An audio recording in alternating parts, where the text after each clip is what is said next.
네, 안녕하세요. 반갑습니다. 7월 3일 일일 브리핑 시작합니다. 역대 최악의 부채폭탄, 집값이 요동친다. 들어보신 제목인가요? 네. 박종훈의 지시간방 경제 전문가가 나와서 이야기하는데 요 내용 한번 들어보세요. 한번 들어보시면요. 제가 너무 채널 홍보할 때가 아닌데 내용이 정말 괜찮아요. 근데 제가 이야기하는 것에 요약본이다 이런 느낌이 드실 거예요.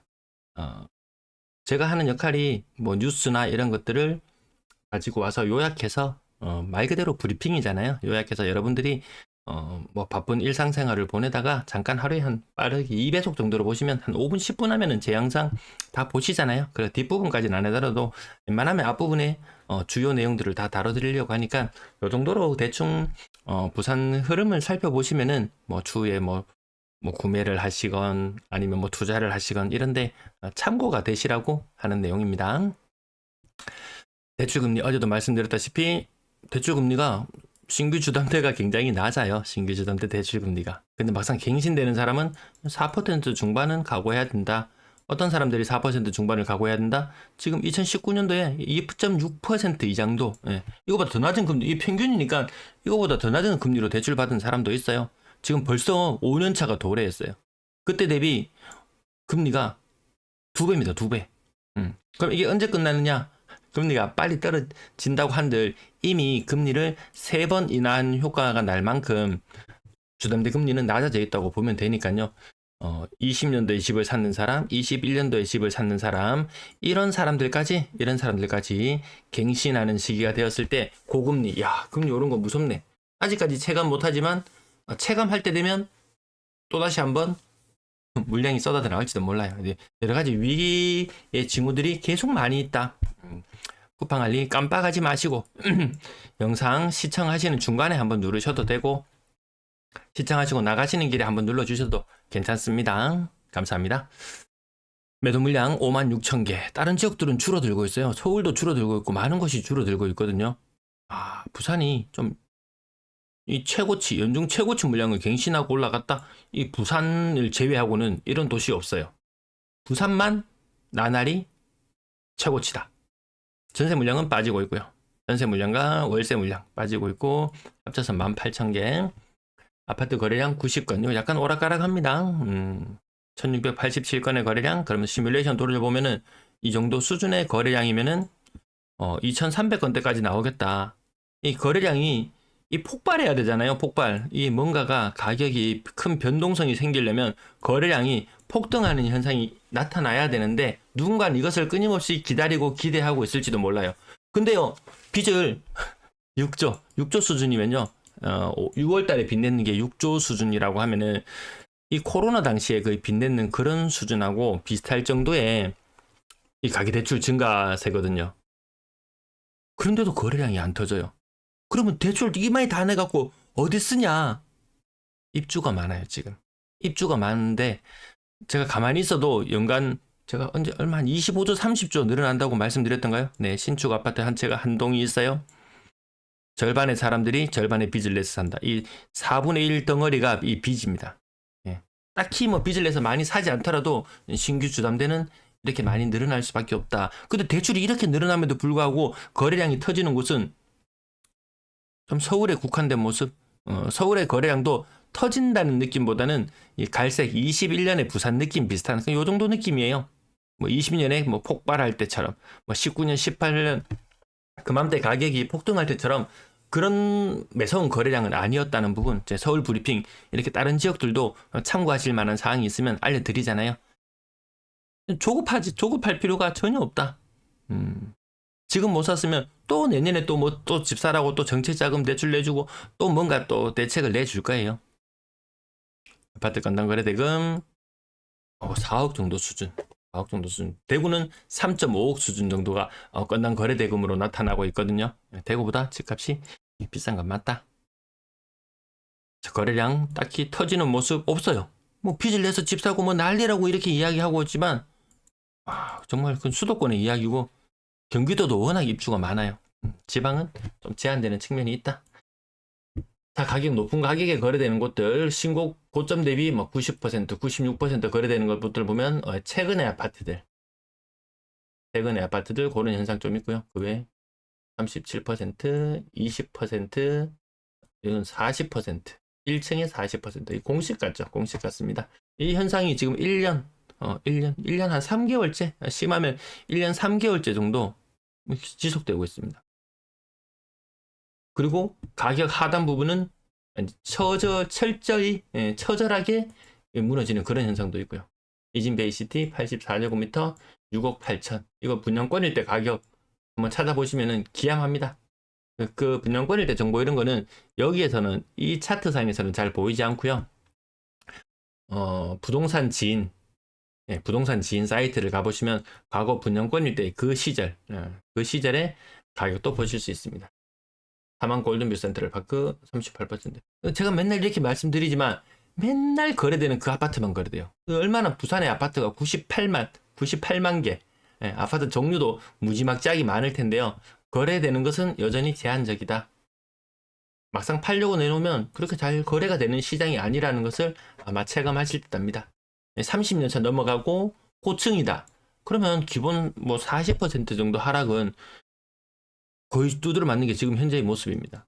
그러면 구축은 무조건 사면 안 되냐? 무조건 신축만 사야 되냐? 그건 또 너무 비싸요. 그건 또 택도 없이 비쌉니다. 그래서 저는 꼭 사셔야 한다면 15년 차 평균적으로 15년 차 되는 아파트. 그거 너무 오래됐잖아. 지금은 오래된 느낌 나죠. 30년 차 이상 되면 엄청 오래된 것처럼 느낌 나죠. 나중에 시간 지나 보세요. 13년 차 아파트가 30년 차가 된다. 그 순간이 되면 부산 아파트 93만 개, 그때 되면 아파트 한 100만 개 되겠죠. 100만 개 중에서 50만 개는 30년 차 이상이라고 보시면 돼요. 뭐 딱히 구축의 느낌보다는 그냥 우리도 늙었는데 뭐 아파트도 늙었고 뭐 그냥 이래 사는 거지 뭐 이런 느낌이 되지 않을까 싶습니다. 고가를 형성한다 싶으면 최신의 아파트들, 그렇지 않고서는 가격이 많이 빠지고 있는 게 계속 그 같은 모습입니다. 네, 30%.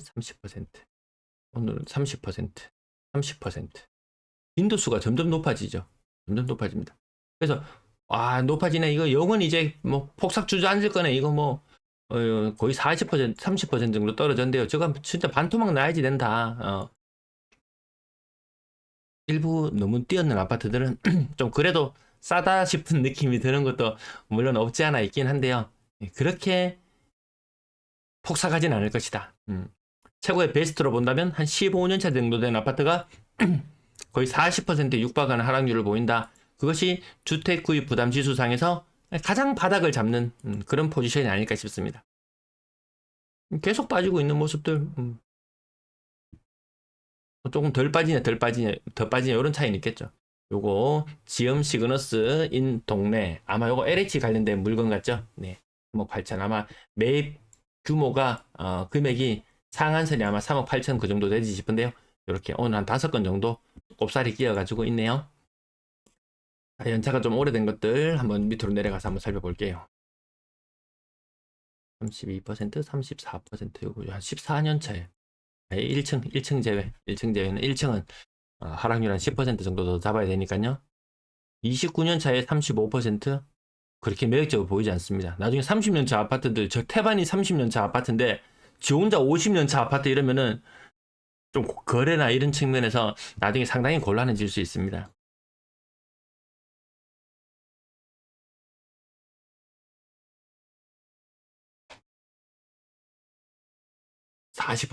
덕천주공 34년 차에 40%.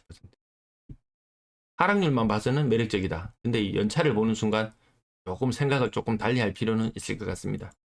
어쨌든 뭐 주택 시장에서 아파트 시장으로 넘어가는 주거 비율에서 주택이 뭐 한 7, 80%에서 지금은 아파트가 거의 80% 이상 점유하고 있는 시절.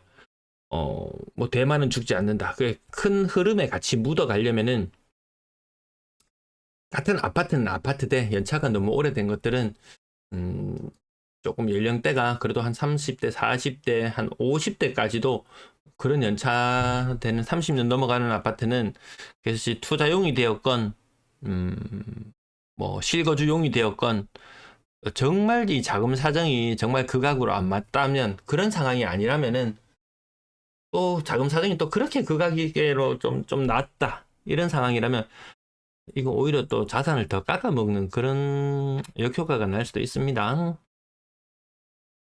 다시 돌아오겠습니다. 요 정책 자금 받아서 사는 사람은 웬만하면 3억 이상, 그 정도 아파트 정도 생각합니다. 정책 자금 금리 사실 그렇게 많이 부담스럽지는 않습니다. 한 2.7% 정도, 요 정도 대출 금리를 받는다. 2억을 대출한다. 뭐 원금도 있겠지만 이자나 이렇게 나가는 측면들,